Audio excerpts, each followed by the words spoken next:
حضور اکرم صلی اللہ علیہ وسلم فرماتے تھے، حلال کھلا ہوا ہے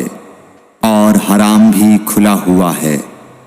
اور ان دونوں کے درمیان بعض چیزیں شبہ کی ہیں جن کو بہت لوگ نہیں جانتے کہ حلال ہیں یا حرام۔ پھر جو کوئی شبہ کی چیزوں سے بھی بچ گیا اس نے اپنے دین اور عزت کو بچا لیا، اور جو کوئی ان شبہ کی چیزوں میں پڑ گیا اس کی مثال اس چرواہے کی ہے جو شاہی محفوظ چراگاہ کے آس پاس اپنے جانوروں کو چرائے۔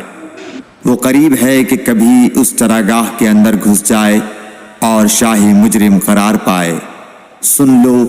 ہر بادشاہ کی ایک چراگاہ ہوتی ہے، اللہ کی چراگاہ اس کی زمین پر حرام چیزیں ہیں،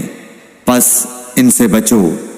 اور سن لو، بدن میں ایک گوشت کا ٹکڑا ہے، جب وہ درست ہوگا